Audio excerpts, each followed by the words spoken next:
Bienvenue sur le podcast d'Equipio, le média qui explore le futur du droit. Nous sommes deux juristes passionnés par les nouvelles technologies et nous découvrons ensemble toutes les innovations qui bousculent notre monde juridique. Alors pour ne rater aucun épisode, abonnez-vous sur iTunes, YouTube et SoundCloud en cherchant Equipio. On vous souhaite une très bonne écoute.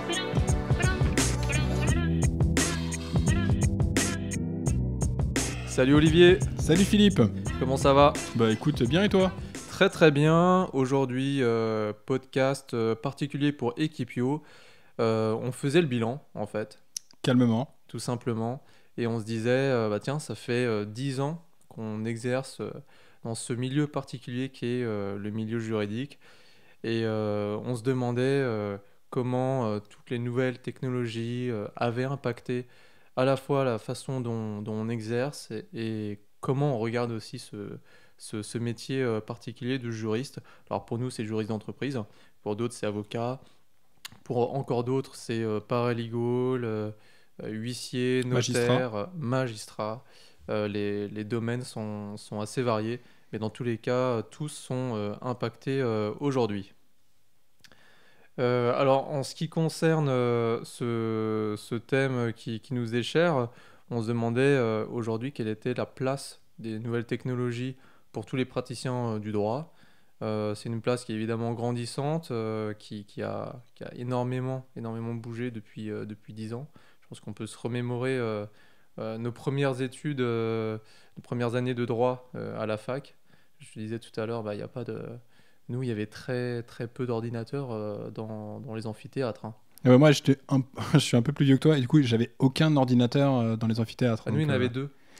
Les riches, comme d'hab. Exactement. Enfin, je sais pas. En tout cas, toujours les mêmes personnes et ils devenaient très, très potes à la fin des cours avec la moitié de l'amphi. Ah bah c'est les mecs à qui tu tapais le cours à la fin de l'amphi, oui. T'as pas eu le forcément. temps de venir, t'étais à la bourre. Eux, ils ont toutes les notes, ils ont tout écrit, ça a pas bougé, ils ont très bien pris. Dans ce cas-là, c'est Pas de problème de relecture. super Nickel. pratique. Tu peux partager à tout le monde. Donc, bon, je pense que c'est quelque chose qui a dû se démocratiser. Et maintenant, si on va dans un amphi, on serait assez étonné de voir tous les PC se balader. Et je crois que j'imagine que c'est leur bloc-notes du quotidien. C'est clair. Et du coup, beaucoup plus facile pour partager en fait tes exercices en ligne.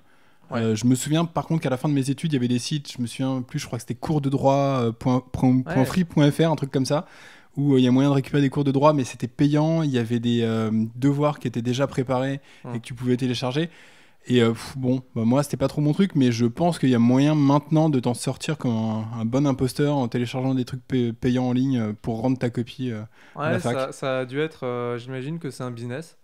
Mais j'imagine aussi qu'il y a une bonne communauté d'étudiants qui partagent de manière assez... Et qui bossent surtout, on espère. Qui bossent de manière assez solidaire. Après, il faut voir, est-ce qu'on apprend bien en ayant des notes qu'on n'a pas forcément prises, etc. C'est un autre débat, quoi. Et nous, on n'a pas vécu cette époque-là. Et non. Mais on a vécu l'époque des directions juridiques qui changent mois après mois, année après année, et on voit...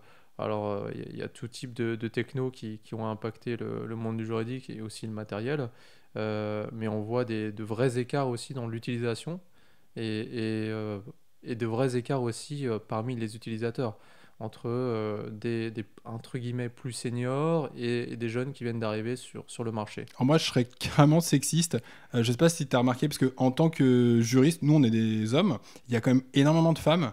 Et moi, j'ai tendance à être un peu le référent informatique et d'être la personne à qui on demande vas-y, je sais pas comment faire ça, comment je fais, et d'être tout le temps sollicité sur limite, j'ai un problème pour faire un copier-coller, quoi. Et du coup, je pense qu'il y a aussi une différence d'utilisation des outils informatiques à ce niveau-là. Alors parfois, c'est un peu par flemme. Hein. C'est-à-dire que. Clairement, vous savez tout faire un copier-coller. Si tu as fait un bon PowerPoint à un moment donné, si tu as fait. Un visuel un petit peu graphique pour une présentation, tu vas vite devenir le référent parce que sur la moyenne d'une direction juridique, tu seras peut-être un peu au-dessus que la plupart et par flemme, c'est toujours plus facile de venir te voir que d'apprendre par toi-même sur Google comment faire le truc simplement, quoi. Ouais. Donc il y a un peu effectivement, il y a un peu cette tendance-là. Je me demande si c'est plus accru dans les directions juridiques que dans d'autres départements. J'imagine que, par exemple, en com et en marketing, il y a un peu moins cet aspect-là, parce Ouais. que c'est leur outil de travail premier, en fait. Je pense qu'ils sont plus développés effectivement que les directions informatiques, les directions juridiques, pardon. Les directions juridiques, pour moi, en fait, tu reposes globalement sur trois outils. L'outil qui gère ta messagerie, l'outil qui gère ton traitement de texte et l'outil qui gère ton accès à Internet. Ouais. C'est vraiment le triptyque fondamental. Hmm. Du coup, moi, je sais pas, en 10 ans, il y a eu pas mal d'avancées. Je pense déjà en termes de matériel, on est quand même passé d'une évolution du juriste très sédentaire, Hmm. avec un espèce de poste de travail un peu à l'ancienne, à un juriste de plus en plus nomade. Je vais en réunion, bam, je prends mon portable. Je pars sur une négo, bam, je prends mon portable. Ça, c'était un peu la première étape. Et la deuxième étape, ça a été l'utilisation d'appareils mobiles. Est-ce que Ouais. toi, t'en as par exemple? Tablette, smartphone. Alors c'est vrai qu'au tout début, nous, quand on a commencé, c'était station de travail fixe, hein. Mm. Donc la bonne vieille tour. Et du coup, ça lie vachement à la notion de bureau. C'est-à-dire que auparavant, le bureau, c'était là où il y avait toute la documentation, là où il y avait ton outil de travail, donc ton PC fixe, et fallait absolument venir parce que c'est là que ça se passait. Euh, Aujourd'hui, alors c'est un peu plus quand même, on n'est pas encore dans l'ère du télétravail communément répandu, mais aujourd'hui c'est un peu plus prégnant ce côté. On peut utiliser notre smartphone, travailler avec, on peut utiliser une tablette, travailler avec, on n'est pas forcé d'être au bureau parce qu'on a des PC portables. Tout ça, ça a un petit peu changé quand même. Ouais, effectivement. Ensuite, moi, j'avoue que je suis assez content d'avoir participé à cette espèce de informatisation Hmm. du métier de juriste, même si j'ai pris le temps en marche, et d'avoir eu ces étapes où le papier c'était hyper important parce que bah, tu pouvais tout simplement pas prendre ton ordinateur avec toi pour chaque réunion et du coup tu avais le truc je prends à la main, je Hmm. répercute et je n'ai pas encore ce côté complètement dématérialisé de j'arrive en réunion, j'ai toujours mon ordinateur, je fais mes commentaires sans avoir imprimé mon contrat, Hmm. tout ça en fait non, moi j'ai besoin encore du papier.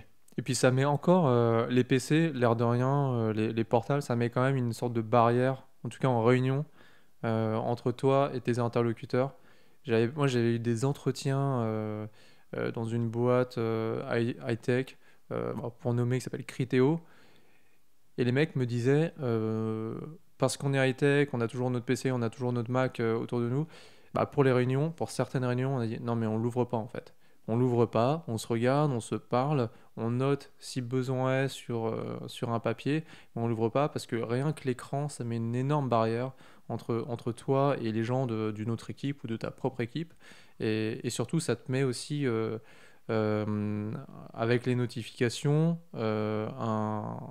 ça te met un vrai problème de bah, t'es diverti en fait. Ouais, ouais, T'es diverti, t'es perte plus d'attention. focus, perte d'attention, t'es pas dans la réunion et du coup tu te remets encore 10 minutes pour te remettre dedans, etc. Mais du coup, pour revenir à cette évolution depuis 10 ans, il y a quand même eu pas mal d'avancées. Au niveau logiciel, sur les trois dont je parlais, peut-être pas énormément. Tu as eu des montées de versions, mais qui n'étaient pas non plus révolutionnaires. Hmm. Peut-être qu'avec Office 365, ça va un peu changer les choses, avec cette solution cloud, donc accessible de n'importe où, par n'importe qui. J'avoue que j'ai reçu un mail aujourd'hui pour pouvoir être testeur dans l'entreprise dans laquelle je travaille sur cette solution, donc j'ai pas vraiment de Hmm. recul pour dire en quoi ça va changer.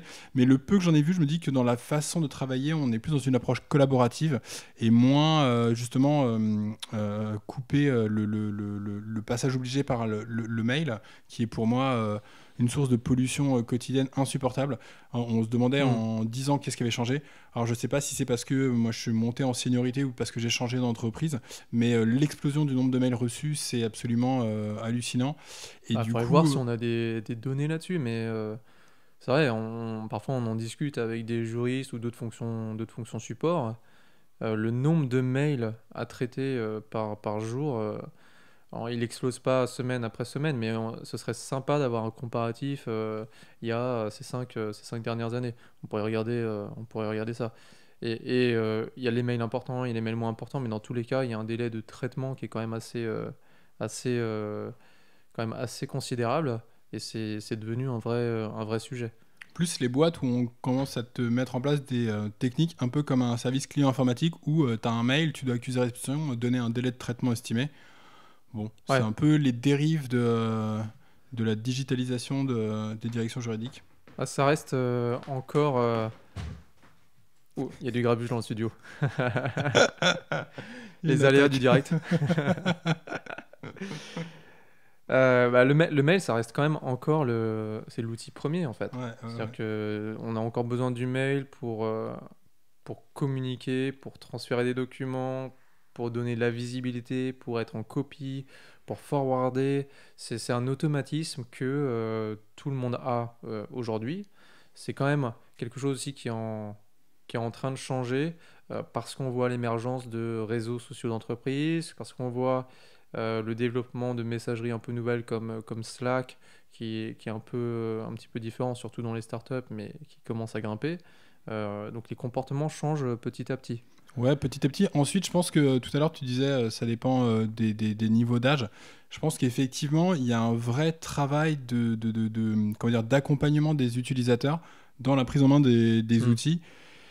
Et moi, par exemple, je sais que j'ai une collègue qui me raconte toujours que, franchement, je crois il y a 10, 12 ans maximum, elle était encore avec son dictaphone et c'était son assistante qui retranscrivait tout pour envoyer des emails et que Hmm. du coup, par principe, elle se définit comme étant réfractaire aux nouvelles technologies. Pas nécessairement parce qu'elle aime pas, hein, mais juste parce qu'elle a une espèce de barrière psychologique qui l'empêche de Hmm. prendre en main, tous les outils. Donc ça rend comment dire, la montée en compétences des équipes un peu plus difficile, notamment parce que c'est des gens qui ont un. C'est pas des juristes, quoi, c'est des directeurs juridiques, Hmm. secrétaires généraux. Et je pense que c'est important, quand on met en place des outils, d'englober tout le monde, et notamment des personnes qui sont un peu plus seniors. Hmm. Absolument. Alors ce que j'avais vu, c'est que à chaque changement de version, par exemple de la gamme Office, par exemple, imaginons que Word change complètement de version, c'est un vrai sujet pour les grandes entreprises d'accompagner toutes les personnes. Alors là, on parle plus de direction juridique vraiment au sens strict, mais vraiment tout le monde pour que le changement soit le plus smooth possible. Mais par principe, on est tous un peu réfractaires au changement. Et je ne sais pas si tu as déjà assisté dans ton entreprise à des changements de messagerie ou de traitement de texte. Mais globalement, tu as les mêmes réactions que tes potes quand Facebook a changé Hmm. et que l'interface n'est plus la même, quoi. Le premier réflexe, c'est c'était mieux avant. Et donc, du coup, Ouais, c'est et puis pourri. ça peut prendre 3 ans, hein, Ouais, c'est ce ça. truc-là. Mais ensuite, une fois que l'outil t'a appréhendé toutes les fonctionnalités et que tout ce que tu avais dans l'ancienne version, bah, tu l'as retrouvé, globalement, tout se passe bien. Hmm. Mais tu as cette phase de je suis dérouté, donc je critique, qui est Hmm. assez dur à gérer. C'est clair. C'est un enjeu pour les grands groupes, hein. En tout cas, vraiment de faire cet accompagnement, de former vraiment tout le monde et qu'il n'y ait vraiment personne qui est laissé à l'écart. Et quel que soit en fait le niveau de poste, c'est quelque chose qui est vraiment primordial. Bah, globalement, tu es laissé à l'écart, tu n'arrives plus à bosser, hein. L'équation est assez Ouais, simple. ouais, c'est sûr, c'est Donc, sûr. du coup, tu as intérêt effectivement à avoir un bon plan d'information et de formation derrière. Hmm. Du coup, justement, pour réduire ces écarts en entreprise entre senior et junior, toi, tu as quoi comme tips, comme outils, mis à part les formations? Bah, les formations alors je sais pas si c'est fait par les directions IT, si souvent il y a ça, ou aussi des organismes de formation tiers, ça arrive. Non, bah, moi je pense qu'il y a pas mal de choses qui doivent venir pour parler, pour coller au DJ, hein, d'une direction juridique même. C'est-à-dire que, ok, parfois on va utiliser un nouveau soft, un nouvel outil en ligne, etc. Ce serait intéressant que, je sais pas, dans une semaine de 40, 50 heures, je sais pas, il y ait une sorte de tutoriel entre guillemets, les plus jeunes, en tout cas ceux qui ont cette affinité naturelle avec les nouvelles tech, et ceux qui sont un peu plus réfractaires sur, bah tiens, on va essayer d'utiliser telle plateforme en ligne, tel moteur de recherche, on va se mettre sur Doctrine pendant 1 heure, 2 heures, et on va voir ce que ça donne. Est-ce que tu y arrives, est-ce que tu n'y arrives pas, comment je peux t'aider, etc. Et dans ce cas-là, il y a un guide vraiment en interne, et tu as une sorte de synergie et d'appropriation, je pense, de ces nouveaux outils. Et c'est quelque chose qui peut être intéressant. Ça peut être intéressant. En fait, moi, je voyais plus ça sous l'angle, en fait, la prise en main. Pour moi, il n'y a rien qui remplace la prise en main. Tu vois, la formation, finalement, c'est la prise en main par quelqu'un qui va t'expliquer comment le faire. Enfin, c'est l'apprentissage par quelqu'un qui va Hmm. t'expliquer comment faire. Mais si toi, tu as l'outil entre les mains, bah, c'est comme ça que tu apprendras le mieux. Et du coup, Dans je tous suis. les cas, faut essayer. Faut Faut... essayer, faut exécuter vraiment un certain nombre de tâches. Il faut comprendre par soi-même, ça Je c'est pense que sûr. c'est effectivement primordial. Mais du coup, je n'étais pas très à l'aise avec ton discours sur les seniors. Parce que pour le coup, pour avoir des exemples autour de moi de gens qui sont seniors, mais qui sont ultra comment dire, digital user, Hmm. et ben, je trouve que ils auraient peut-être plus à apprendre. Je pense pas aux plus juniors, mais en tout cas à des gens qui sont plus jeunes qu'eux, mais qui ont moins de goût pour les nouvelles technologies. Du Hmm. coup, je pense que bon, c'est un peu réducteur de dire les vieux ne savent pas utiliser les nouvelles tech, les jeunes le savent. Non, il y a des jeunes. Moi, quand j'étais en. Oui, c'est pas une question d'âge. Quand C'est vrai que c'est pas une question d'âge. ouais, donc c'est plus complexe que ça. Donc effectivement, la prise en main, pour moi, peut remplacer la formation. Mais il faut juste prendre le temps et avoir la curiosité et la démarche de comment Hmm. ça marche, à quoi ça sert, comment je bosse avec les autres avec. Oui, et puis voir son. Aussi de manière un peu plus égoïste, y voir son propre intérêt. C'est-à-dire qu'on le dit que c'est les outils techno, c'est un peu ce qu'il faut prendre en main pour pouvoir travailler plus vite, pour pouvoir aller un petit peu plus loin, déléguer plus facilement, etc. Donc c'est vraiment des outils qui sont un peu clés. Mais il faut aussi y voir son propre intérêt. Et son propre intérêt, c'est un moment d'apprendre avec d'autres personnes pour pouvoir avancer plus vite. Ou apprendre tout seul. Par exemple, il y a pas mal d'initiatives, je trouve, dans le domaine personnel qui peuvent faire écho Hmm. à un goût pour le droit et pour les nouvelles technologies. Je pense à ce podcast, mais je pensais beaucoup moins marketement parlant, à des initiatives type blog. Je pense que moi, il y a une grosse quinzaine d'années, quand j'ai découvert le blog, le journal d'un avocat, par exemple, je me dis, putain, mais c'est hyper cool comme démarche. Mhm. Il Ouais. a l'air d'adorer son métier, il le vulgarise auprès d'une forte audience en utilisant de nouvelles techno. Je trouve que voilà, des initiatives type blog, que ce soit en interne dans une entreprise ou en Ouais. externe pour vulgariser certains concepts, ce sont des très bonnes initiatives. Ça permet à la fois de comment dire, vulgariser une matière, donc de faire du droit, mais en même temps d'utiliser des outils digitaux et de se former à la mise en place d'un site internet, la newsletter, comment créer une audience, comment mettre en avant son blog, etc. etc. Alors on salue au passage Maître Eolas, Et qui est audace. certainement l'un des pionniers du blogging juridique. Il n'y en a pas En France, en beaucoup. tout cas, ouais. Ouais, ouais, ouais, ouais. Je crois qu'il y a également Stéphane Larrière, qui est un des directeurs juridiques d'Atos, pour le blog La Loi des Parties. Donc ils sont peu nombreux encore aujourd'hui, mais en tout cas ils contribuent énormément à faire, en tout cas à partager leur passion de leur métier. Et c'est quand même assez, et nous on se dit quand même c'est assez rare. Mais d'ailleurs, ils ont lancé pour moi une tendance qui a été reprise par le site Village de la Justice, où ils se sont mis un peu au goût du jour en Hmm. donnant une espèce d'espace où chacun pouvait poster une note ou voilà, avoir un espace avec un forum, etc., etc., et vulgariser aussi des concepts juridiques un peu Oui, et complexes. puis Village de la Justice c'est devenu quand même un super site pour les avocats qui ont effectivement à la fois besoin de se mettre un petit peu en avant, mais aussi de le faire en marketant et en partageant une partie de leur savoir. Et ça, en termes de recherche juridique, mais également de partage de connaissances, c'est quelque chose qui est un peu nouveau. Je me rappelle qu'au tout début, quand on commençait à bosser, il n'y avait pas forcément de newsletter d'avocats en fait. Il n'y avait pas forcément un début de doctrine qui était partagé, qui était en données publiques, auquel tout le monde pouvait avoir accès et consulter librement. Aujourd'hui, c'est quelque chose qui est communément répandu. Les newsletters, c'est quelque chose qui est communément répandu. Avant, on en avait très peu, je trouve. Et du coup, toi, de ton point de vue, est-ce qu'il manque pas un bloc dans la formation des étudiants en droit, notamment sur cet aspect nouvelle tech? Tu vois, Mm. je pense par exemple que les cabinets d'avocats, quand tu es tout seul et que tu bénéficies pas de l'infrastructure d'une entreprise et des moyens d'un grand groupe, bah, finalement, tu te retrouves confronté au même défi, faire ta publicité, taper tes Mm. documents, tes actes juridiques, tes contrats dans un délai minimum. Mm. Et du coup, est-ce qu'il n'y aurait pas intérêt à mettre en place dans les formations justement soit des cours de code, soit des cours de community manager, soit des cours je sais pas. Moi, par exemple, quand j'étais à la fac, j'avais des cours de développement HTML. J'avais un cours Ce d'informatique qui est assez étonnant en déjà, hein, M2. Ah, c'était ouais, ouais. parce que c'est il y a un petit bout de temps quand même. Effectivement, c'était en 2004 Ouais, et j'avais fait une page perso sur Naruto. Je te jure que c'est vrai. on veut la voir. On la mettra dans le lien. On la mettra dans le lien, elle n'est plus active. Mais tu vois, je tapais, enfin, je codais en HTML, alors qu'à l'époque, il y avait déjà des logiciels qui te permettaient de développer des sites Mm. assez basiques, mais Mm. tu vois, la connaissance de ce langage n'était pas nécessaire. Et je trouvais ça bien d'avoir une comment dire, gymnastique intellectuelle et de connaître des langages comme ça. Donc, Alors franchement, moi de ce que je vois, j'ai pas une très bonne. Faudrait qu'on regarde d'ailleurs de manière un peu plus précise ou aussi, on pourrait, c'est une idée, accueillir un étudiant en droit aujourd'hui qui nous explique comment ça se passe les études.